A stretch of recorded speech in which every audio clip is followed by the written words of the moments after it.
నెల్లూరు జిల్లాలో మాజీ ఉపరాష్ట్రపతి వెంకయ్య నాయుడు పర్యటించారు. సర్వేపల్లి ఎమ్మెల్యే సోమిరెడ్డి చంద్రమోహన్ రెడ్డితో కలిసి వెంకటాచలం మండలం గొలగమూడిలో అవధూత శ్రీ వెంకయ్య స్వామి ఆశ్రమాన్ని ఆయన సందర్శించారు. వెంకయ్య స్వామిని దర్శించుకుని ప్రత్యేక పూజలు చేశారు. విశ్వంభరుడు శ్రీ వెంకయ్య స్వామి చరిత్ర గ్రంథాన్ని వెంకయ్య నాయుడు ఆవిష్కరించారు.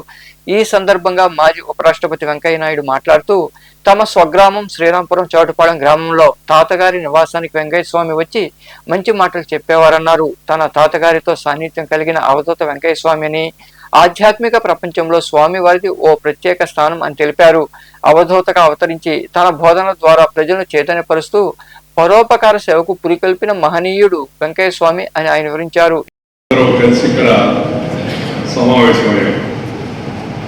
చక్కని ఆధ్యాత్మిక కార్యక్రమంలో ప్రజలందరినీ భాగస్వామ్యం చేస్తూ ఈ కార్యక్రమాన్ని ఏర్పాటు చేసిన మిత్రులందరికీ నేను హృదయపూర్వకమైన అభినందనలు తెలియజేస్తున్నాను. మా చంద్రమోహన్ గారిని వెంకయ్య స్వామి గురించి మాట్లాడాలంటే వెంకయ్య నాయుడు గురించి మాట్లాడాలి.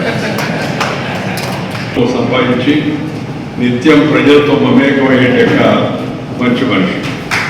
ఈరోజు ఈ కార్యక్రమానికి సహకరించిన శ్రీ పేర్నాటి ఆదిశేషారెడ్డి గారికి, నెల్లూరు డోలేంద్ర ప్రసాద్ గారికి, తుంగా శివప్రభాద్ రెడ్డి గారికి, శ్రీ జీవి రమణారెడ్డి గారికి, మా చిరకాల మిత్రులు శ్రీ దువ్వూరు రాధాకృష్ణారెడ్డి గారికి ప్రత్యేకంగా నేను ఆధ్యాత్మికత ఈ రెండు కలిగి దీపమ్మ ముందుకు సాగుతూ ఉంది. ఇక్కడ కూడా ఆధ్యాత్మిక మార్గంలో సంతృప్తిని పొందుతుందని చెప్పి నేను ఆశిస్తున్నాను.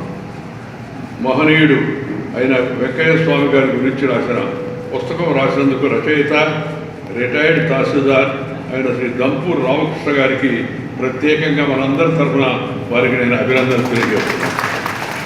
ఈ పుస్తక ప్రచురణకు సహకరించిన శ్రీ నాగినేని లక్ష్మయ్య నాయుడు గారికి ప్రత్యేక అభినందనలు తెలియజేస్తున్నాను. వెంకయ్య స్వామి గారి తత్వాన్ని, ఆశ్రమ విశేషాలను 10 కాలాల పాటు భక్తులకు అందుబాటులో ఉంచాలన్న సంకల్పంతో వారి పుస్తకాన్ని ప్రచురించారు.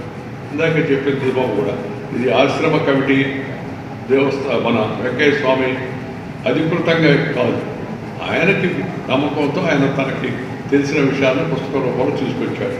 ఇలాంటి పుస్తకాలు ఇంకా ఎన్నో రావాలా, మరింతగా వెంకయ్య స్వామి పేరు జనంలోకి వెళ్ళాలి. పేరు వెళితే ఏంటి, ఆయనకు ఉపయోగం ఏంటంటే ప్రేరణ. పేరు వెళితే ప్రేరణ కలుగుతుంది. సేవ, ఆధ్యాత్మికత ఈ రెండింటి వైపు దృష్టి మళ్లిస్తే ప్రతి మానవుడి జీవితం ధన్యమవుతుంది. ఎంత పెద్దవాడివైనా సేవ లేకపోతే జీవితం వ్యర్థం.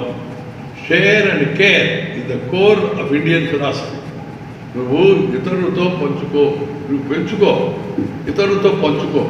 అప్పుడు ఉండే ఆనందం చెప్పననివి కానీ నీ మొహంలో వర్చస్సు వస్తుంది, కళ వస్తుంది, పుణ్యం వస్తుంది. ఇక నమ్మకం ఉంటే పుణ్యం, చాలా మందికి పుణ్యం వస్తుంది అంటాం కదా మన మామూలుగా. పుణ్యం వచ్చే అవకాశం ఉంది. అందుకని ప్రతి ఒక్కరు కూడా జీవితంలో కొంత సేవ కోరుకోవాలి. బాలసుబ్రహ్మణ్యం గారు అంత సేవ అందరూ చేయలేదు, కానీ కొంత సేవ మనం మన తోటి వారికి, కష్టాల్లో ఉన్న వాళ్ళకి, ఇబ్బందుల్లో ఉన్న వాళ్ళకి, ఆర్థికంగా సమస్యలు ఉన్న వాళ్ళకి, ఆహార సమస్య ఉన్న వాళ్ళకి, విద్యా సమస్య ఉన్న వాళ్ళకి, ఆరోగ్య సమస్య ఉన్న వాళ్ళకి మనం కొంత చేయూతనిస్తే అది ఎంతో తృప్తినిస్తుంది నీకు, అలాగే పుణ్యాన్ని ఇస్తుంది. భగవంతుడి యొక్క కృపలో తృప్తిస్తాం. ఒకటి సేవ జీవితంలో భాగం కావాలి అనేది నేను చెప్పదలుచుకున్న విషయం. చౌటపాలెం గ్రామస్తుని, శ్రీరాంపురంలో నివాసుని. చౌటపాలెం మా నాన్నగారు, శ్రీరాంపురం మా అమ్మగారు.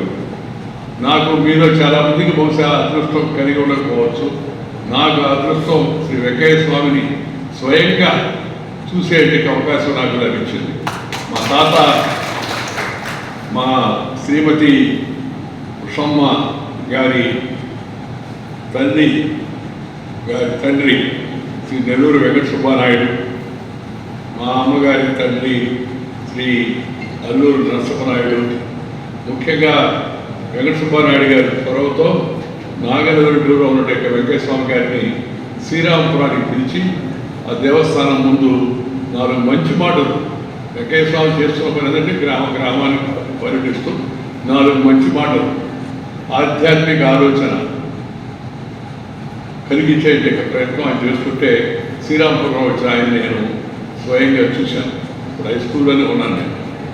అందువల్ల స్వయంగా చూసిన తర్వాత కూడా ఆ తర్వాత ఈ ఆశ్రమం గురించి ఇక్కడ జరుగుతున్న కార్యక్రమాల గురించి మా మిత్రులు చాలామంది వచ్చి చెప్తూ ఉండేవాడు. చాలా సంతోషం కలిగింది. ఎందుకంటే ఆయన నిత్య స్ఫూర్తి తీసుకొని వెంకయ్య స్వామి ఇంతటి మంచి మహత్తరమైన కార్యక్రమం ఇక్కడికి వచ్చి ఒక మినీ తిరుపతి మనం చూడడానికి పంచకూడదు, కానీ అలాంటి క్షేత్రంగా మంచిగా తీర్చిదిద్దుతున్నారంటే శ్రీ బాలసుబ్రహ్మణ్యం గారి ఆశ్రమ కమిటీలో సభ్యులందరినీ కూడా మనందరి తరఫున శుభాకాంక్షలు. వారికి మంచి ఆరోగ్యాన్ని భగవంతుడు ఇవ్వాలని నేను కోరుతున్నాను.